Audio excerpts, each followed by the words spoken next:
Yesu nashimwe torero ry'Imana. Mukomeze kugira Pasika nziza. Pasika ni umunsi mukuru uruta indi minsi yose twizihiza mu rusengero. Pasika iruta Noheli, Pasika inaruta Pentekoti. Kubera ko umunsi wa Pasika utwibutsa intsinzi ya Yesu. Bivuze ko Yesu yari kuvuka, akavuka agakura ya mateka yose muziye, yarangiza akabambwa, ariko ntazuke. Cyari kuba ari ikibazo, kuko Yesu ntiyavutse wenyine, n'abandi bana bavutse bameze nka Yesu. Yesu yavutse nk'abandi bana bose. Icyamuhinduye umwana w'Imana ni uburyo Mariya yasabye inda ye. Ariko uburyo Yesu yavutse nk'abandi bana, akura nk'abandi bana, aba mu buzima nk'ubw'abandi, arakura ndetse avuga ubutumwa bwiza kugeze ku rwego apfa. Ariko abambwa i Golgota hari n'abandi babambwe. Ntabwo ari umusaraba Yesu awugiyeho wenyine, hari n'abandi babambwe ku ruhande.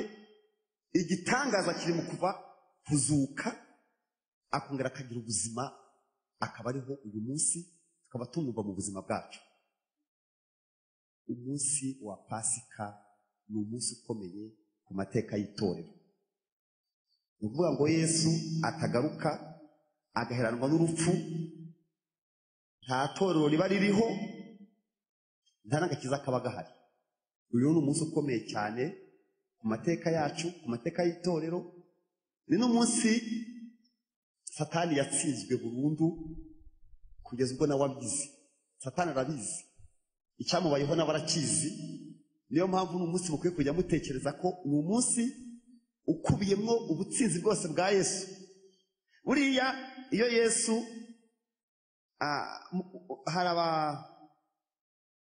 ntabwo tuzi igihe Yesu yavukiye, itariki nyayo ntabwo izwi. Nubwo twizihiza Noheli ku munsi mukuru 25 z'ukwezi kwa 12, ariko nta wamenya neza igihe Yesu yavukiye. Ni ukugereranya. Iyo kiza kuba igihe gihe kizwi, Herode ntaba yarisha abana bari hagati y'umwaka umwe n'imyaka 2000 n'imyaka 2. Yari kubaza itariki, azi n'ibitaro, azi n'umunsi. Ariko kwica abana bari hagati y'umwaka umwe batengeje imyaka 2, bivuze ko batazi neza igihe Yesu yavukiye. Kuki batakizi? Ni gute Yesu atazwi neza igihe yavukiye? Nuko yavukiye mu buzima bwo hasi, ubuzima buciye bugufi. Mariya mureba atwite, mureba aho Yesu yavukiye, nta bitaro, nta protokole ndende. Ibyo rero ntabwo byitaweho. Kandi mureba ko Yesu yakuze, yakuriye Galilaya. Yesu yarazwi, yakuriye Galilaya. Icyatumye bajya gushakisha umunsi Yesu bazamwibukaho ko yavutse ni ubutsinzi bwo kuzuka kwe. Iyo umuntu wese akomeye, bamwe muri mwebwe muzakomera. Abantu bakiri bato mufite amahirwe menshi, abantu mubona bakomeye uyu munsi bari boroheje. Iyo rero umuntu akomeye, akaba minisitiri, akaba perezida w'igihugu, bahita bajya gushaka ibitaro yavukiyemo. Babishaka ryari? Nyuma. Abo bavukana bakagaragara, agasozi yavutse bakagaragara, ishuri yizeho rikagira protokoli idasanzwe, base babona abanyina wabo. Ariko biba ryari? Biba nuko yakomeye. Ibya Yesu rero agaragaye kazutse niyo byatumye bajya gushakisha ngo ese yavutse byari. Ese yavutse byari? Ese avuka kwandi? Ese yabanye nandi? Iyo usomye urwandiko Yakobo yanditse, Yakobo bavukana kuri mama wiwe. Urwandiko Yakobo yanditse rwitwa urwandiko rwa Yakobo. Bakavuga ko Yakobo yari umwe mu bantu bakomeye bayoboye itorero ry'i Yerusalemu. Ntabwo ajya avuga yuko avukana na Yesu, ngavuge ngo ngewe Yakobo nguvukana na Yesu. Reka ntiyabitinyuka. Aravuga ngo ngewe Yakobo imbata y'umwami wacu Yesu Kristo. Ntabwo ajya bitinyuka. Kubera iki? Iyo baza kumenya ko Yesu azamera uko yabaye inyuma, bari kumwubaha kuva avuka. Yari kuvukira muri hoteli nziza, muri bitaro byiza, hari kwa protokole nziza, ariko amaze kuzuka basubira inyuma kureba amateka ye. Niyo mpamvu umunsi wa Pasika ni umunsi ukomeye ku mateka y'itorero n'amateka yacu. Yesu nashimye. Uyu mwanya rero ntabwo nza gutinda kuko muzi ko dufite igaburo ryera, ariko ijambo Imana nshyize ku mutima ni ijambo rivuga ko Pasika kuri nge inyibutsa urukundo Imana yakunze abari mu isi bose. Kuri nge Pasika inyibutsa urukundo rw'Imana, ariko urukundo rutari amagambo. Pasika nge inyibutsa urukundo rurimo gift, rurimo kado. Urukundo, reka nsome ijambo ry'Imana ngaruke ku rukundo Imana yakunze abari mu isi, ariko rugaragazwa na kado Imana yahaye abari mu isi. Ntabwo ari urukundo rw'amagambo, ni urukundo rufite igikorwa. Kasome muri Yohana 3:16. Dufite akazi kenshi uyu munsi karimo n'igaburo ryera kandi inshuro ebyiri. Reka nkoreshe iminota mike kugira ngo dukomeze n'izo gahunda zindi. Ni ijambo muzi, 3 Yohana 16. Kuri njye umunsi mukuru wa Pasika kunyibutsa urukundo Imana yakunze abari mu isi, rugaragazwa n'impano ariyo Yesu. Reka nsome 3:16 aravuga ngo kuko Imana yakunze abari mu isi. Mwabibonye kangahe? Kuko Imana yakunze abari mu isi. Wongereho cyane, ntabwo ari ugukunda gusa. Kuko Imana yakunze abari mu isi cyane. Ushobora kubyivugaho, kuko Imana yakunze cyane. Wowe ukivana mu bwinshi, nuko abantu bakunzwe cyane bose, ariko harimo babitesheje agaciro. Wowe rero wowe yagukunze cyane, kuko Imana yakunze abari mu isi cyane. Gukunda wongereho cyane biraza kuvamo ikintu gikomeye. Byatumye ubwo rukundo rwinshi Imana yakunze abari mu isi rwatumye igira gute? Itanga. Byatumye itanga. Si ugutanga gusa kandi, ni ugutanga ikintu kiruta ikindi Imana rifite, ni umwana wayo. Byatumye itanga umwana wayo, bakasobanura w'ikinege. Tegira ngo bari abana benshi yatoyemo, ifite abana 8, nivuge ngo natangamo umwe w'ikinege. Ariko ijambo rikavuga ngo kugira ngo impamvu ibyo byose byabaye, iyo protokole yose irimo kugira ngo umwizera atagira gute? Atarimbuka, ahubwo ahabwe ubugingo. Ngiye impamvu ya Pasika, kugira ngo duhabwe ubugingo buhoraho. Ikibazo umuntu akubaza ni iki rero? Umuntu apfana iki n'Imana? Umuntu nicyo apfana n'Imana kugeza ubwo Imana itanga gift, impano imeze gutya. Nicyo umuntu apfana n'Imana. Ubwo turajya mu itangiriro rero, iyo tujye gushaka inkomoko y'umuntu n'Imana. Muzi ko Imana yavuze ngo tureme umuntu ase natwe agira ishusho yacu. Uko niko Imana yaremye umugabo n'umugore. Umuntu ni ishusho y'iki? Y'Imana. Iyo ureba rero umuntu, uburyo Imana yaremye umuntu, sinshaka kujya mu mateka y'uburyo Imana yaremye umuntu, ariko iyo nsoma mu itangiriro niho ndeba ukuntu Imana yaremye Adamu na Eva ikabashyira muri Edeni. Kandi Imana yaremye umuntu ku munsi wa nyuma wo kurema. Yamuremye ku wa gatandatu. Somye neza Bibiliya ngo umunsi wa mbere irema iki, umunsi wa kabiri, umunsi wa gatatu, umunsi wa kane, umunsi wa gatanu, igejeje ku wa gatandatu, umunsi wa nyuma ibona kurema umuntu. Ukibaza ikibazo, uki yamuremye nyuma? Yabanje kumutegurira ibimutunga mbere yo kumurema. Wari uzi ko mbere yo kuba ku isi Imana yabanje kuremera uko uzabaho. Imana ubu ngubu uko turi hano twese hari ibintu bimwe byababayeho n'ibizababaho n'ibindi byose Imana yaremye mbere yuko wubaho. Kubimenya ukamenya ko iyo uri mu mugambi w'Imana, Imana ikuremera ibigutunga mbere yuko ikuzana. Ni mpamvu Imana abwiye Yeremiya ngo nakumenye kera utarabusura mu nda ya nyoko, ndakurema, ndangije ndakweza, ndanakwimika, ndanagusiga. Yeremiya yaravuze ngo ko ndi umwana muto ngo ukambwira ngo urantumye ntaze kuvuga. Imana amuvuga ati turaziranye nawe, tuziranye nawe kera. So nanye ko batari babana nari ngufite mu mugambi wanjye. Imana yabanje rero kurema ibiryo mbere yo kurema umuntu. Yabanje kurema Edeni. Edeni irema isi, iyi si mubona yose, ntabwo Imana yaremye isi inshuro ebyiri. Yaremye isi yose muri kubona iremera rimwe, ikatamo, irakata agace gatoya, ako birita Edeni, igashyiramo uwo muntu, iramubwira ati narahinze. Kandi Imana yamushyize mu murima ibiryo byeze, ari ukurya gusa. Yamubwiye ati wowe ni ibintu bibiri ngusabye. Icya mbere, iyi ngobyi uyirinde. Icya kabiri, uhinge. Icya gatatu, wimenyereze ibirimo. Icya kane, ubyita amazina. Icya nyuma, ujye usabana nanjye. Imusigaho rero, Imana ibikoze umuntu mu rukundo rwayo, usa nayo mu ishusho yayo, mu miterere y'Imana. Ikibazo cyavutse n'ikihe rero?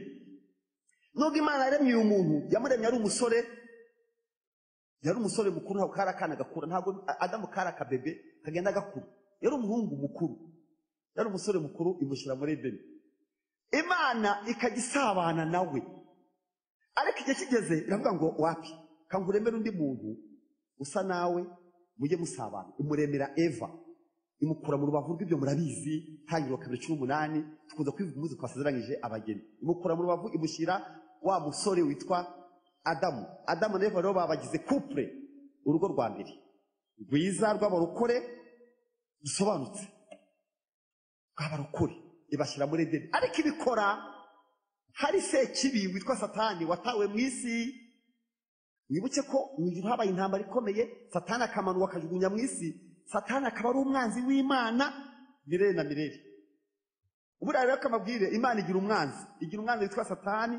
Satani yanga Imana, akanga n'abantu b'Imana, akanga n'ibyo Imana yaremye. Satani arwanya imishinga yose y'Imana, harimo n'itorero. Satani arwanya ikintu cyose cyitwa icy'Imana. Ahantu hambere yafatiye rero, yabanje gukubita rwa rugo rwa mbere, ararusenya neza. Buriya iyo usomye mu Itangiriro ubona haraje amacakubiri mu rugo kwa Adamu na Eva, neza haje amakimbirane mu rugo. Kuko ngo Imana ije kubaza impamvu Adamu yagiye kwihisha, yaravuze ati ngiye nambaye ubusa, simperuka kwambara, nta mwambaro ngira, numvise kuje ndiruka. Iramubaza ati se wakoze iki? Ati nambaye ubusa. Imana yamubaza ngo none se wariye ku giti nari narakubujije?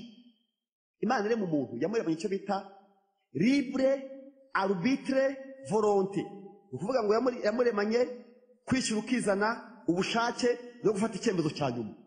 Ntabwo Imana yakoze amakosa rero yamubwiye uti uri umugabo nyizeye, ugenda uba umugabo nyamugabo, dore mbahaye Edeni, ariko mumenye ibiribwa n'ibitaribwa. Ngiye Edeni, ujye urya ibi biti byose, ariko kino giti ntuzakiryeho. Adamu ati rwose nabyumvise. Satani araza atanga izindi nyigisho, aravuga ati Imana irabashutse, nimurya kuri kino giti, ni igiti cyiza. Barashukika, barya ku giti Imana yababujije. Barangije bibona bambaye iki? Ubusa. Bibaza ikibazo rero, mwe muzi ko urwo rugo rwa mbere Imana yaruhaye isi yose n'ibirimo. Yarababwiye ati mbahaye amafi yo mu nyanja n'ayanyu, mbahaye ibinyamaswa zo ku butaka ni izanyu, mbahaye ibiguruka mu kirere ni izanyu.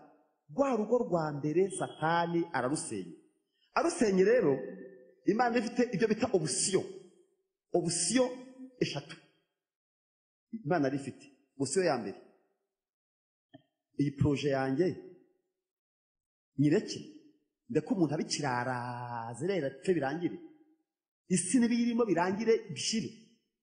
Obusiyo ya kabiri, ese hari icyo bita recuperation, hari ikintu nakora ngo uyu muntu musubize mu bwiza, mu buzima, nongere mugarure. Uburyo bwa gatatu, ese murekere Satani nkuriki.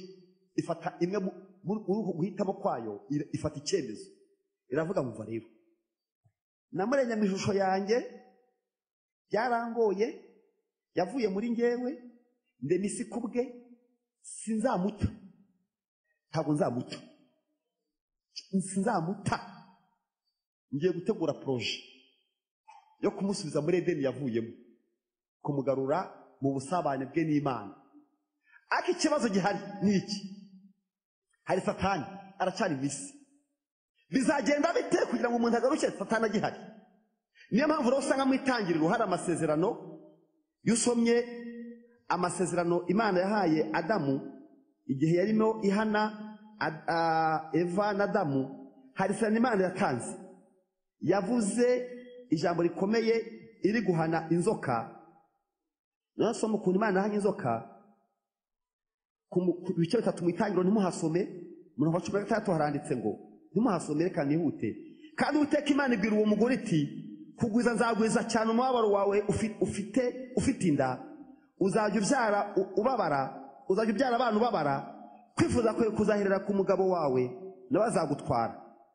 Na Adamu iramubwira iti, ubwo wumviye umugore wawe ukarya ku giti nakubujije, uzaniye ubutaka kuvumwa, iminsi yo kwawe kose uzajya urya ibibuvuyemo ugombye kubiruhira, buzajya bukumereramo imikeri n'imitovu, nawe uzajya urya imboga zo mu murima. Gututubikara ko mu maso hawe niho kuzaguhesha umutsima, urinde ugeze ubwo uzasubira mu butaka, kuko ariho wakuwe. Uri umukungugu nawe niho uzasubira. Hanyuma ubwira uwo mugore, uwo mugabo yita umugore we Eva. Reka ndekere aho ngaho, wenda sibyo nashaka kuvuga cyane. Nashaka kuvuga ku isezerano Imana yahaye Eva. Yaravuze ngo nzashyira urwango hagati yawe n'urubyaro rw'uwo mugore, ngo ruzakumena umutwe. Iyo ni inzoka babwiraga, babwiye inzoka irepresenta ihagaritse Satani. Imana itanga amasezerano yabwira ngo Satani, wowe washutse Adamu na Eva ugatuma bajya ku giti n'ababujije, njye nkubwira isezerano rizakumena umutwe. Urubyaro rw'uyu mugore, umudamu azabyara umwana. Uwo mwana navuka azagukandagira umutwe, azawumena, ariko nawe uzamurya agatsinsino. Ariko nubwo uzamurya agatsinsino, nawe azagukandagira, uzakarya, ariko ntacyo kazaba, ahubwo azakumenagura umutwe. Iryo sezerano rero ni uwuhe mugore uri kuvugwa hano? Ninde? Urubyaro ni urwande. Iri sezerano ni irya Yesu. Barimo berekana ko nubwo uyu mudamu yagize ingorane, agashukwa na Adamu, Prito agashukwa na Satani, ariko igihe kizagera uyu mudamu abyara umwana ari we Yesu. Namara kubyara umwana be umunyembaraga udakora icyaha.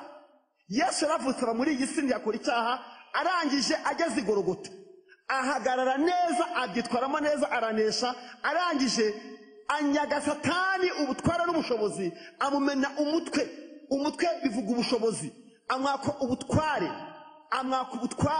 arangije atuzanira intsinzi y'iteka ryose. Bene data rero nshaka kutinda, nshaka kubabwira gusa ngo Imana yakunze abari mu isi kangahe cyane. Abari mu isi bande babandi babivuyemo.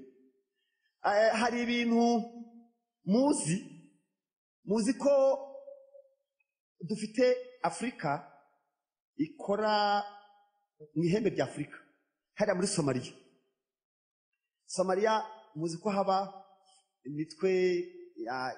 imitwe yitwaza intwaro, Al-Shabaab iba muri Somalia. Al-Shabaab rero ikintu gikora, igishimuta amato, kuko hari inyanja ijya itwara ibintu byinshi. Usanga rero Al-Shabaab igenda igafata ubwato, cyane cyane ibonye ubwato bwa Amerika, ubwato bw'abanyaburayi n'ubunyamerika, irabufata bakajya mu mazi, bafata amato yabo bakajya muri hariya muri ya nyanja y'Ubuhinde, bagahita bafata ubwato.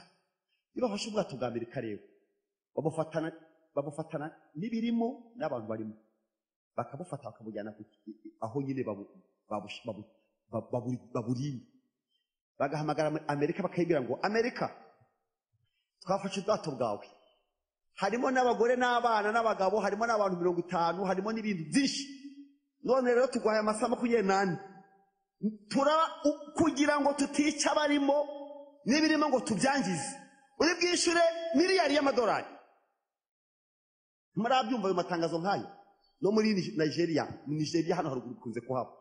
Amerika rero iricara ikibaza, dufite amahitamo abiri gusa, turi bwishyure ibyihebe biturekurira ubwato, cyangwa turi bureke ubwato n'ababurimo burimbuke birangire. Amerika rero akenshi Amerika iha agaciro ibiri mu bwato n'abarimo, ikabwira Al-Shabaab ati ntubice, ndaje nishyure. Abyumvise? Ndaje nishyure. Ari mu maboko ya Al-Shabaab, harimo abantu, harimo amato, harimo ibintu byose, ariko Amerika ikishyura igiciro. Ubwo buryo Amerika ibikora, ikarikipera, igacungura ibintu byayo, byari ibyayo, byajya mu maboko ya Al-Shabaab, ni nako Imana itemeye ko umuntu aguma mu biganza bya Satani, ahubwo ikiguzi cyose byasabaga Imana ngo umuntu ave kwa Satani yagomba kukishyura. Ikiguzi cyose byasabaga Imana ngo umuntu ave mu biganza byande bya Satani, Imana yagomba kubyishyura. Kandi n'indi bivuga ngo ne wadukuye muri Egiputa, ngo Satani yicira iki abantu. Ikiguzi cyose byasaba Imana yakishyura. Ikiguzi rero cyari kihe? Wa muntu yakoze icyaha. Mwibuke ko Adamu yakoze icyaha, agikorana n'umugore we. Ariko Adamu na Eva bakora icyaha bafite ishusho y'Imana. Imana sirareka Adamu na Eva cyangwa se abari mu isi, ikiremwa muntu kigume kwa Satani, cyangwa Imana iri bwishyure icyo bisaba ngo tuve kwa Satani. Ikiguzi cyari kihereye. Ikiguzi cyari iki? Kubera yuko umuntu yakoze icyaha yagomba guhanwa. Ariko Satani apfa nk'uwivuze hejuru y'Imana, akayibwira ngo umva wa Mana we, nta muntu wakiranuka ubaho, ntawe na Adamu wawe warase namukoresheje penalty, yariye ku giti wamubujije n'umugore we, nta muntu wambaye umubiri waba muri iyi si ngo aneshe icyaha. Imana iravuga ati ni ukuri birashoboka, sinzamwohereza azaza avuke iyo ngiyo, ahabe narangiza abe mu buzima bw'abantu yambaye umubiri, agira ubumana, agira n'ubumuntu, narangiza abe mu isi nta cyaha akoze. Imana agomba kumwohereza rero. Nubwo rero mu ijuru Yohana niwe wabivuze ngo habaye inama. Haleluya! Inama yo gucungura abari mu isi. Inama rero yari option. Babajije ngo ninde watugendera, ninde wamanuka. Dore ukiremwa muntu twaremye kiri mu biganza bya Satani, kandi igiciro cyo kugira ngo ave kwa Satani nuko haboneka uwambara umubiri w'umuntu ntakora icyaha. Mu ijuru rero habamwo, mu ijuru nyine ni mu ijuru ariko ni igihugu. Muri byavuze ngo igihugu kiza kiradutegereje mu ijuru. Yego ijuru ni igihugu, kiri ni igihugu nk'ibindi bihugu bindi, ariko byo mu mwuka, gifite perezida wacyo. Uzi ko mu ijuru harimo guverinoma. Mu ijuru habaye Imana. Mu ijuru hari Imana. Ijuru hari Imana. Yesu ashimwe. Mu ijuru habaye Imana. Habaye Imana. Yesaya yereretse kabona protokole y'Imana, abonaga Imana ukuntu aho ijya yicara, abona intebe, abona naho ishyira ibirenge, aravuga ati ni ukuri ndumiwe, ngabona abaserafi ngo n'abakerubi, bamwe bari muri protokole, abandi bari mu mutekano, abandi bari kuririmba. Aravuga ati mu ijuru hari Imana. Umuhanuzi Yesaya yeretswe ibyiza kera, yeretswe Imana mu ijuru iri mu rusengero, bakerubi n'abaserafi bayishyize hagati, bajya bayishima iteka, bayisingiza bati uruweruweruwera Imana nyiringabo, isi yose yuzuye icyubahiro. Uruwerawera uruweruweruwera Imana nyiringabo, isi yose yuzuyemo icyubahiro cyayo. Hari ikindi gihugu yemwe kitari u Rwanda kiba mu Imana, ahabera bazaba. Icyo gihugu kiricara rero gikora inama yo kwibaza ngo dukora iki, kuko n'ubundi bajya kurema umuntu bakoresheje icyo bita tureme, fezo, kreyo, tureme umuntu iyo tu ivuze ubwinshi, ubwo bwinshi rero urongera buricara, tugira guze tumureke tu, ntago ari tu, tumureke bati oya tumucungure. Ninde ujyayo muri tu? Ninde ujyayo? Gaburiyeli. Umva wagenda wapi? Rero hari igitabo abantu bize finance, abantu abakora imishinga, amaproje, abantu bagiye gupatana amasoko. Hari igitabo sinzi ukuntu bakita, wenda pastor inshuti bakita dao, ni dao. Ni kiba kiri mwiki, kiba kiri muwo isoko n'ibikenewe ku isoko. Siko cyakimeze. Kiri mu bintu byose. Iyo ushaka isoko bagati ngaho soma rero, niba isoko uri fata kisomo. Ugasoma ati dore ibyo uzazana, ferabeto dore zo muri Turikiya, amasima ni Uganda, ibintu uzabikura ahangaha naha, wakumva wajyamo ukasoko karifata. Hari dawo yo mu ijuru. Hari igitabo gikubiyemo uwifuza gucungura ibyo agomba kuba yujuje. Dawo barayitanze rero, bahaye Gaburiyeli ati nyuzamwo amaso urebe niba wagerageza. Terekere muzampa kandi kazi, ariko ibyo byo ntabwo najyayo. Birasaba iki? Ni ukuva inahangaha mu ijuru ukagepfa, ukajya kwambura umubiri ukababara, ukajya ubiyo ngiyo mpaka bigasorwa n'imisumari. Yohana avuga ngo abona ngo abari aho bose muri iyo nama ngo habuze n'umwe babasha kukireba ngo no kukibumbura, ngo abantu bose bararebana, ngo noneho Yohana ari kurira ngo yumva ijwi. Haboneka umugabo aravuga ati ngende ajyayo, nimureke ngende. Haleluya! Iyo dawo Yesu abona umuzingo, yanabivuze ngo mu muzingo w'igitabo data ngo naje. Iyo somye mu Bafilipi 4:5 habivuga neza ngo mugire umutima wari muri Kristo Yesu, ngo uwo ngo nubwo yabanje kugira kemero nk'akimana, ngo ntiyatekereje ko guhwana n'Imana ari ibyo kunigwa, ahubwo yisiga ubusa. Yisiga ntago ari kwisiga amavuta, ni ukwisiga, kutagira icyo usigarana. Niyo mpamvu njya babwira mujye mucya bugufi imbere y'Imana. Yesu ashimwe. Hani wacu mu bintu tuziga hano Gisenyi no guca bugufi. Muzabanze mutwigireho hani wacu. Nibagiye kutwakira twakoza protokole zabaga hano. Watwakire yavuze ngo abakozi b'Imana tukorane bahaguke basuhuze. Ubwo mwabyumvise? Nizi ndebe twicaramo zo kujya kwicara imbere n'inyuma, umuntu yicara habonye. Haro bizacumuza.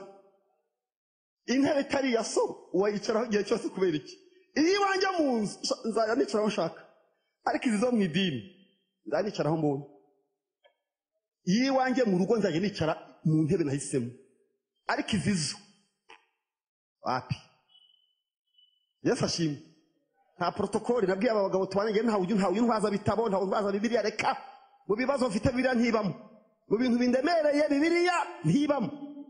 Kareka ngo tuko twaza untwaza nje mwikoreye, none ngeze ku irembo ngo nibwo iremereye. Wapi? Wapi. Kareka inzira imwe Yesu yanyuzemo ariyo namwe mugomba kunyuramo, ni uguca bugufi. Kugira ngo umuntu iyo umuntu aciye bugufi agira akamaro kenshi, ariko nk'umwirasi agira akamaro gake. Niyo mpamvu kugira ngo Yesu ashobore umusaraba byasabye yuko yisiga ubusa, arangije agira akamaro k'umuntu. Ahinduka umuntu, afata iki kintu cy'igikote kinahangaha kibiri kisonza aracyambara. Kisi ikintu yambaye aracyambara hejuru mu mana, aracyambara nk'igikote yambaye. Arangije ashaka ibintu byose byo hasi bya nyuma y'ibindi byose. Kababwira mujya mucya bugufi, icyo ngenzi nuko muzazuka. Ibindi ntacyo bivuze, icyo ngenzi nuko uzazuka. Ujye cya bugufi, icy'ingenzi nuko impanda nivuga uzayumva. Ibindi n'ibitoya ntacyo bivuze. Yesu aragenda aravuga ati ngiye gushaka ukuntu cya bugufi kugira ngo nce mu nzira ituma umuntu azamuka. Inzira yo kuzamuka yonyine imwe ni uguca hehe? Bugufi. Bikavuga ngo uwishyira bugufi Imana imuhera iki? Ubuntu. Wishyira hejuru ikamucisha bugufi. Yesu aca hehe? I Galilaya. Niba ari ahantu habi hitwa i Galilaya, ni ahantu habi. Ntabwo ufite umwanya wo kwabwira Galilaya. Yesu avukiye mu gihugu cyitwa Palestina cyangwa se Israel, kirimo hepfo mu Yudeya, hagati Samariya, amajyaruguru Galilaya. Galilaya kari agace k'abacengezi. kuvuga abacengezi n'aha mwabyumva cyane ntabwo mwajyaga mubyumva by'abacengezi nabyumvaga agace kabamwe abacengezi abanyegalilaya bari abantu batavuga rumwe na guverinoma y'abaroma bituma hataba amashuri Galilaya niyo mpamvu Petero atigeze ajya kwiga nta mashuri abayo nta bikorwa remezo n'ahantu hashyizwe mu kato bari baranze kuyoboka ingoma ya Roma bituma rero Roma yavuga ati tumubareke bagende babyongiye Petero aravuga ati natwe tuzitwaza ibyuma hazagira ube Petero y'inyeshyamba icyazo cyuma buri gitondo iminsi yose yabaye Yesu ati Yesu ino ntuhazi wowe urigura ibyo mu ijuru no ntago ari mu ijuru nzajya nhaza mu gitondo kandi mfite inkote ebyiri yazitaye ku munsi wa Pentekote yavuga ati ino nta mikino ati kandi ngewe nzi kurwana buri gitondo agacyaza Getsemani yamubwiye ati ngewe nzakurwanaho ibyo kuvuga ngo uri mu mwuka ino ntabyo mu mwuka w'inaha ngaha mwibaze umuntu watamye ugutwi kukagwa ubundi ugutwi kurakomera kubaho imitsi ugutwi mu bintu bikomera ni ugutwi ariko inkota ya Petero yameze nk'urwembe mu gitondo ntabyo kuvuga ngo ari mu mwuka yagize akwiricyaza kagira ati kaga Yesu ati wowe ibyo mu ijuru wowe n'ibyo ni mu ijuru ngiye nzakwereka yaratemye kandi si ugutwi yashakaga n'ijosi yashaka gukuraho nuko hagiye ugutwi ngaba abantu Yesu yavutsemo abantu batemewe batagira agaciro abantu batize avukira muri karitsiye n'ubuhanuzi butemera ko ikiza cyahava kuko ndibuka Nataniyeli ahura na Filipo yaramubwiye ngo Filipo ahura na Nataniyeli yaramubwiye ngo abahanuzi w'ibyanditswe byavuzeho abahanuzi bakamuhanura twabonye ni Kristo aravuga ngo banza umbwire avuka he umva Yesu yahuye nande na Filipo aramwibwira arangije aramumenye aravuga ati mfite umuhungu twiganye iruhande nzaja kumubwira ko nabonye Yesu asanga rero umuhungu witwa Nataniyeli aramubwira atuze amakuru atuwe ibyanditswe byera byavuzeho n'abahanuzi bakamuhanura twahuye ariko aramubwira ati mbanza umbwire ahagira he ahavuka namwe kandi hari abantu bameze batyo hagiye mujya mureba umuntu mukavuga muti ninde batumbira ahantu avuka n'uwo mu bacu cyangwa mbwira gahunda tuze mu banyarwanda ibyacu se by'abanyarwanda ntimubizi ndavuga ati n'uwa hehe umujyamubaririza nanjye nduwahe basubira uriya we n'uwa hehe niko abantu bateye yaramubwiye ngo uw'abahanuzi bahanuye ibyanditswe bikamuvugaho twamubonye ni Kristo agira ngo umuntu abwiye ngo amen atoda anze umbwire se n'uwahe ngira gahunda neza iyo umubona ubona asa gute eko Abanyarwanda duteye umuntu mbere yo kumenya ngo sari ikintu kiza kimurimo oya urabona asa nkaba n'uwo mu bacu cyangwa si we aramubwira ati ni umunyegalilaya avuga ati umva rero ibisigaye inyuma kuva ari umunyegalilaya ibisigayeho sinkibyumvise dufite abantu bateye guca no mu nsengero zacu yakora ati kuba mbonye afite amabinga gusa birahagije ibindi bisigaye byose no yaramubwiye ngo ariko nubwo ari umunyegalilaya uw'abahanuzi bahanuye ibyanditswe bikamuvugaho namubonye aho kugira ngo avuge ngo amen avuga ati se nyina ninde se ninde n'uwo mu bande n'uwo kwande aravuga ngo nyamara uw'abahanuzi bahanuye ibyanditswe bikamuvugaho namubonye avuga ati kuva ari umunyegalilaya ntabwo najyayo nashaka buri we ariko bitewe n'ahavuka sinavugana n'uwo muntu sinanamuramutse Nataniyeli Filipo avuga ijambo ryiza amuga ati noneho basi ngwino urebe nusanga Galilaya n'ubuyiretse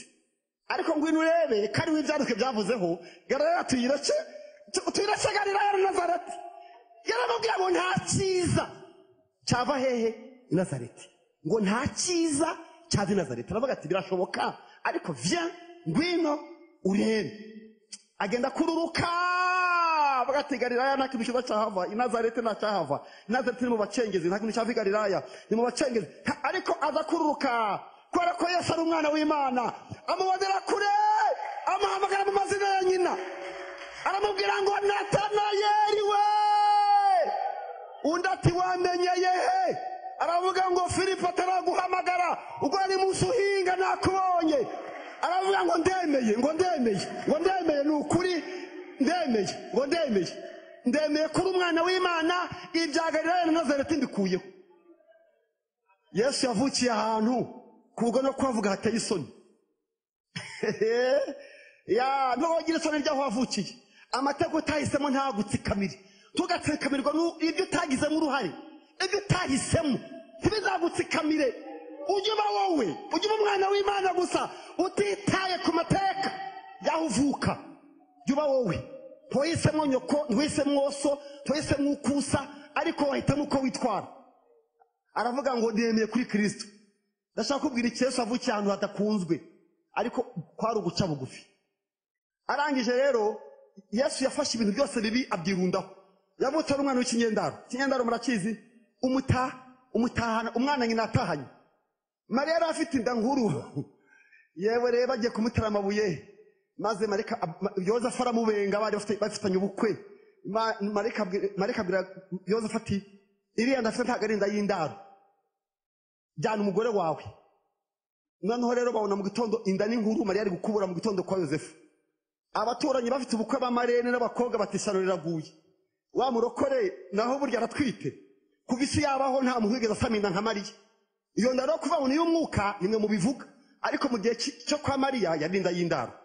Kuri mwebwe mubyita inda y'umwuka, ariko mu gihe cya Mariya yari inda y'iki? Kinyendaro. Umva Yesu kuntu icyo kizina umwana w'umusa basambanye.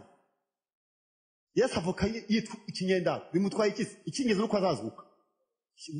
Icyingenzi nuko azazuka. Intsinzi iri Golgota rero. Intsinzi iri mu muzuko. Amateka yahavuka nuko asa n'ibiki ntacyo avuze. Uyu munsi mwicaye hano kubera uwo mugabo wavukiye Galilaya akavuka ameze gutyo. Muri hano kubera uko guca bugufi kwa Yesu kwamugize ikirangirire. Amavi yose, indibi zose zipfukame, bica kure, bica mu guca bugufi bikarangira mwese muvuze ngo ni umwami. Ni umwami, ni umwami, yarazutse mu bapfuye. Ni umwami, indimi zose zigeza tura ko Yesu ari umwami, n'umwami, yarazutse mu bapfuye. N'umwami, indimi zose zigeza tura ko Yesu ari.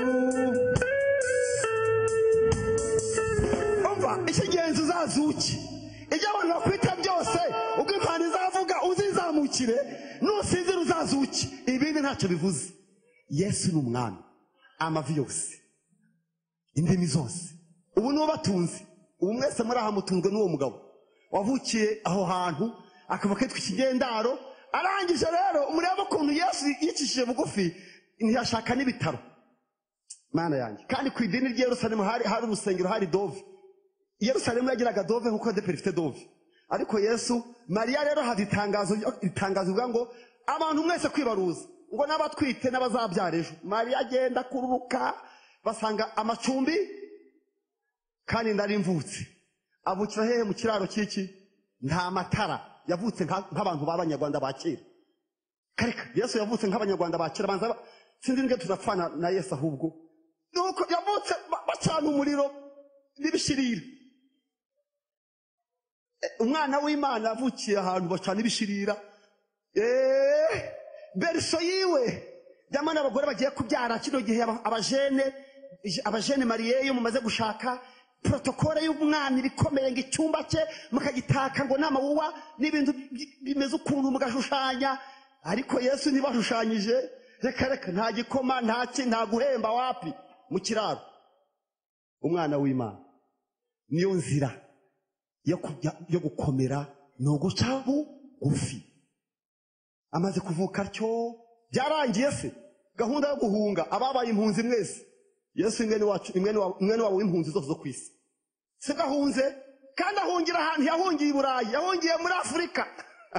Abari yahunze. Yesu yabaye mu buzima bubi, amaze guhunguka yagiye kubaza n'umufundi, nguko n'ubukira afatanya na se. Umugabo abaho gutyo muri ubwo buzima. Sinshaka kuvuga amateka ya Yesu, ajya ashaka kubabwira n'ukuntu wa muzingo, iyo dawo yo mu ijuru yarimo guca bugufi. Ariko uyu munsi ni umwami, kuko Imana yakunze abari mwisi cyane. Rero byatumye itanga. Kamabwira aka kantu dusenge tuzakomeza. Urukundo rwose, urukundo kasubire, urukundo rwose aho ruva rukagera ruratanga. Ariko ntabwo impano zose ziva mu rukundo. Kansubiremo, urukundo rwose rutagira ikiruturukaho ntabwo ari rwo. Ariko nanone impano zose umuntu aguha ziva mu rukundo. Ushobora guha impano afite icyo agushakaho, afite mayeri, afite ibyo agendereye. Ariko Imana yo urukundo yadukunze ni urukundo rutagira iki? Uburyarya. Urukundo rero nirwo rwabanje kuba rwinshi ibona gutanga. Ntabwo Imana yakunze abarokore. Hari igihe mujya banga Imana ngo yankunze ndi umurokore, nkunda nzi kuririmba. Reka da, yakunze abanyabyaha. Kasubiremo, ntabwo Imana yakunze abaririmbyi, ntabwo Imana yakunze abapasiteri. Kuko Imana yakunze abari mu isi bameze bate? B'abanyabyaha badakundika, abantu babi. Ntabwo Imana yakunze abantu bari beza, bazi kuririmba, bazi gusoma Bibiliya, bazi kuvuga haleluya. Reka da, yagukunze uri mu byaha. Murimbye Yesu avuga ngo suko nari mwiza habe namba. Siko muri yavuze ni ubuntu gusa wangiriye. Suko nari mwiza habe namba, n'ubuntu bwa Yesu. Yarambabarijwe, muri wa musa, ndetse yabambawe na. Yarambabarijwe, muri wa musa, ndetse yabambawe na. Subiremo, ntabwo Imana yakunze abantu bari bazi kuririmba. Ntabwo yabakunze muzi kwiriza ubusa. Yagukunze uri umunyabyaha. Magana menshi y'abanyabyaha twaririmba. Yantoranyije mu ngumbi inshuti ye, narabohowe ndaburiri. Zaburi nyinshi mu mutima, igitangaza n'igitangaza, kuko nahawaga. Igitangaza n'igitangaza, yewe rero nje munyabyaha nahawa, mu magana menshi yantoranyije mu ngumbi, narabohowe ndaburi. Zaburi nyinshi mu mutima, n'igitangaza kuko nahawaga. Igitangaza n'igitangaza, yewe rero nje munyabyaha nahawa. Ninde wahawe agakiza? Ni umurokore? Ni umwadeperi? Ninde? Njyewe munyabyaha nahawe agakiza. Haleluya.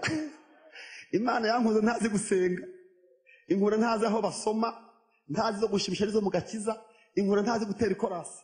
None ubwo yankunze ntazi iyo biva niyo bijya, ubu nibwo igiye kunyanga. Ubwo Imana yakunze utazi aho bicara, utazi aho binjirira mu rusengero, ubu nibwo ikwanga se kandi.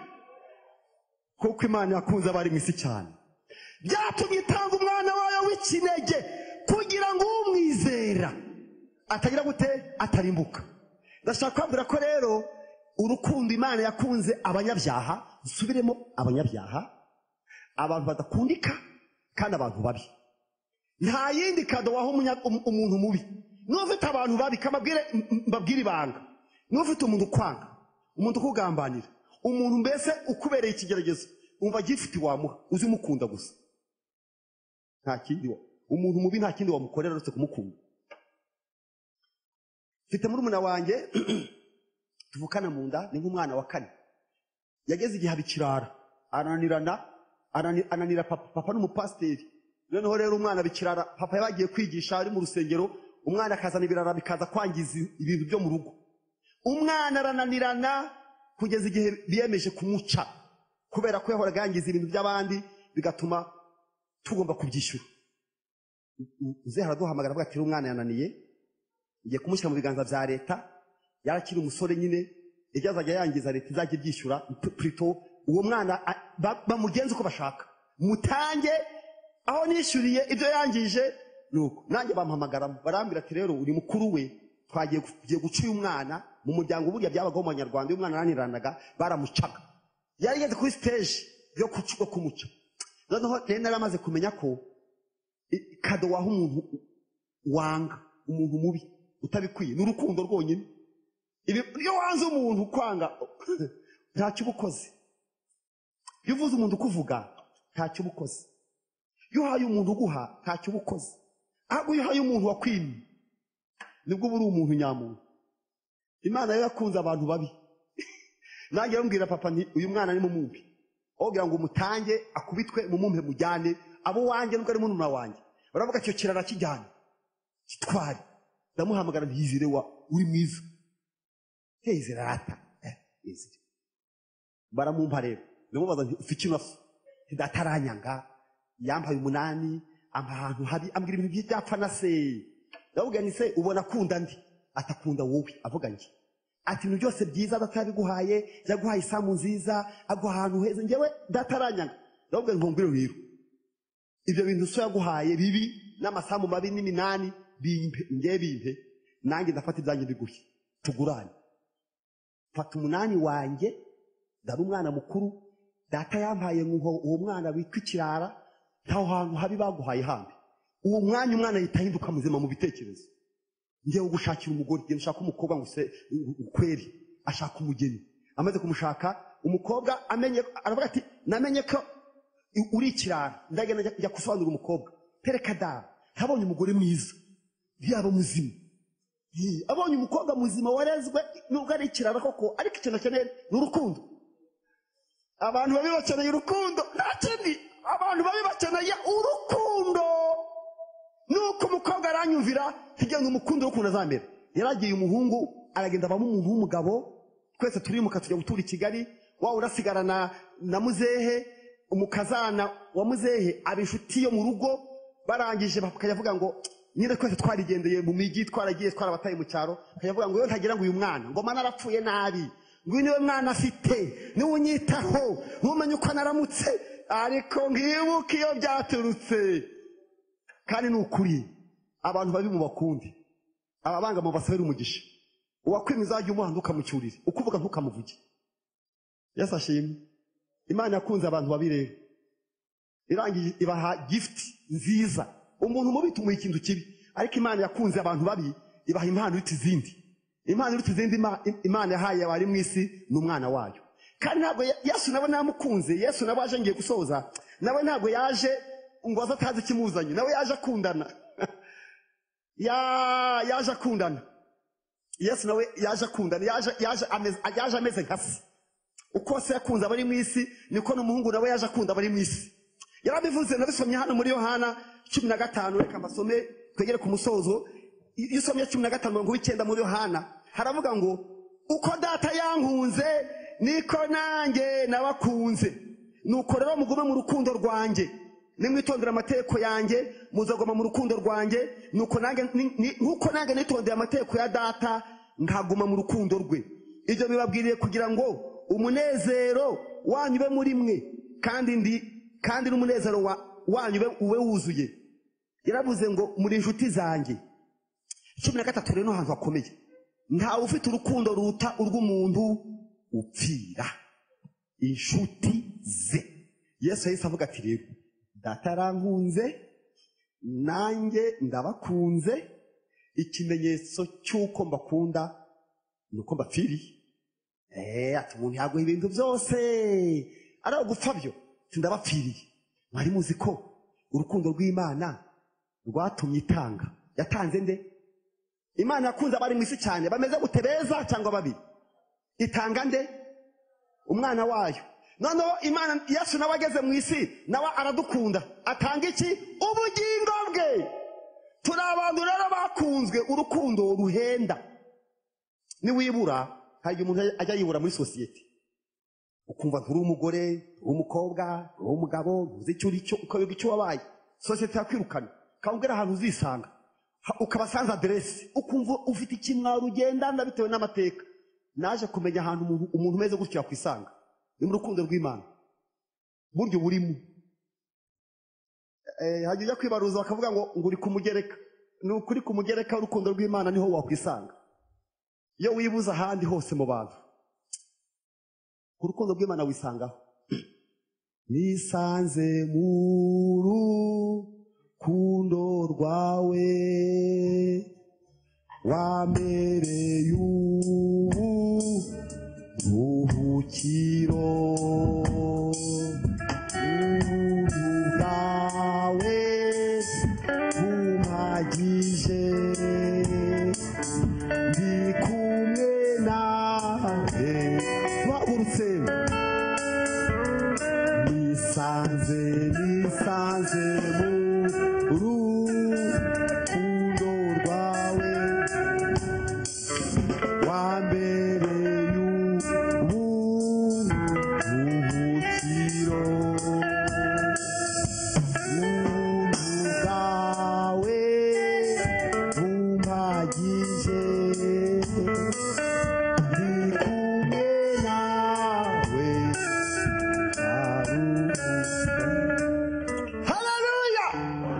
Imana ishimwe ko yaduhaye Yesu kubera urukundo rwinshi yadukunze. Pasika kuri wowe ikwibutse ko Imana yagukunze udakijijwe, irangije iguha Yesu. Ubwo yaguha Yesu utazi gusenga, ubusi bwizakureka. Ntabwo Imana izakureka. Ubwo yagukunze utazi kuririmba, utazi aho barukore baca, utagigaburo ryera, ntabwo uza gupfa none. Ndagira ngo mwishimire urukundo rw'Imana rero, murugenderemo, murwiyorose, murwisegure, murwumve. Abantu nibakwanga uzigire mu rukundo rw'Imana. Hari umwirondoro wawe. Niba sosiyete warayigire nk'ibibazo, ariko mu rukundo rw'Imana harimo umwirondoro wawe wose. Imana ishimwe cyane. Kandi ujye ubimubwira, ujye uririmba imitoma. Imitoma ni amagambo abahungu n'abakobwa baririmbana. Ujye ubibwira Yesu, ujye ubwira Yesu ko umukunda, nushaka ndikabitubwira. Ujya wiherera uyu mujyane yenyine, njya mvugana nawe. Iyo ni yenyine kuko Yesu turakundana, tumaze igihe dukundana nawe. Iyo ni yenyine tuba tubivugana, nkamubwira ngo nduwiwe nawe nuwanjye, aranzi nanjye ndamuzi, kubimenya nibwo buzima, twisama horadashira. Ujya wumva urukundo rw'Imana. N'umugabo we yarakwanze, ujya wibwira Yesu ariko turakundana. Niba ababyeyi barakwanze, uvuga ariko Yesu we ntameze nk'abapfa. Hari indirimbo nkuru bago ni data wa twese, wongeraho mwiza.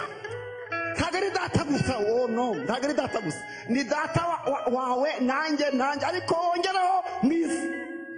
Ujya wumva urukundo rw'Imana. Pasika ikwibutsa urukundo rw'Imana. Nurangiza ujye umwirata, ujye uvuga Imana nta soni, bitaguteye ikimwaro. Ngewe mvuga Imana ntabwo mbivuga ngo numva ari byo, numva binyuzuye ko naramubonye. Haleluya! Ndashaka ko dusenga Imana. Haleluya! Nabonye umukunzi yarankunze ntamuzi, yamfatishije umugozi, arirwo rukundo. Izo ngoyi ze zanteye kubindata ye rwose, wenu wanjye kugezi.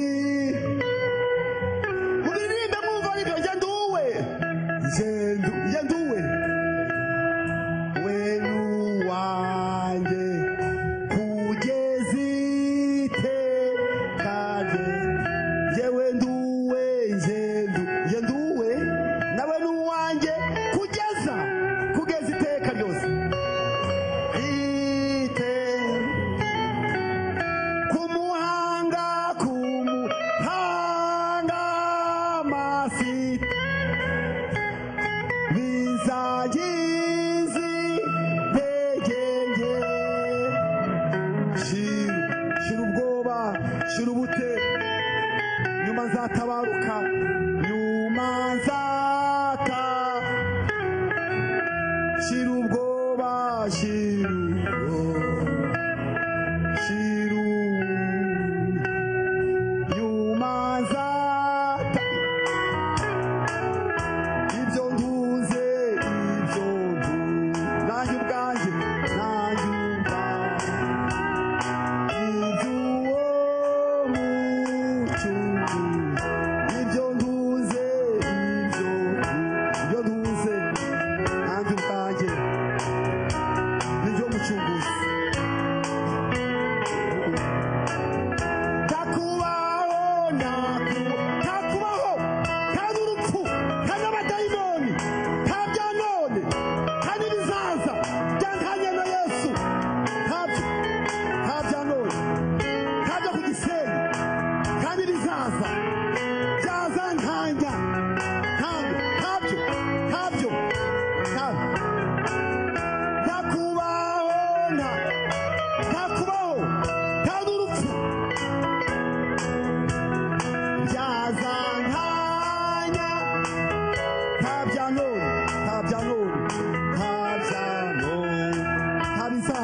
dushimiye Imana nta bya none nta bizaza byantanya na Yesu nta kubaho nta n'urupfu nta n'abadayimoni nta bya none nta n'ibizaza byantanya na Yesu. Mwami turagushimiye kuri Pasika ya none, tugushimiye urukundo wakunze abari mu isi cyane ugatanga umwana wawe ukunda kugira ngo umwizera atarimbuka ahubwo ahabwe ubugingo buhoraho. Ndagushima ko impamvu turi hano ni Pasika, intsinzi yawe niyo turi kwicara hano, kunesha kwawe no kubeshejeho, kwitanga kwawe no gutuma ndya, kuba niho ni wowe mbikesha. Yewe data we, urusengero turukesha intsinzi y'Igorogota, agaciro dufite kwa kw'Igorogota. Impamvu y'umunezero wacu ifite ishingiro n'icyo wakoze, n'icyo uri cyo none. Nubwo waciye mu mibabaro myinshi ariko uri muzima kandi uragendagenda mu itorero ryawe no turinda Mana, turabigushimiye. Wadukunze tutakuzi, tutazi gusenga no kuririmba, ubu ntabwo ari buzatwanga. Wadukunze tutazi gusenga, ubu si buzatwanga. Waravuze ngo nzaguheka, ngo nzaguheka. Imvi za buri yenzu ikiguhetse, komeza uheka abana bawe, uheka itorero ryawe mu gihe nk'iki. Urakoze Mana, nyemera tukomera amashyi nicyo dushoboye, tukuvugirije impundu. Akira impundu, akira amashyi, akira ishimwe ry'ababyeyi, ishimwe ry'abagabo, abahungu n'abakobwa. Tukuvugirije impundu, tukomeye amashyi. Oh haleluya, haleluya. Stefani zako utukufu ni wako milele na milele. Asante.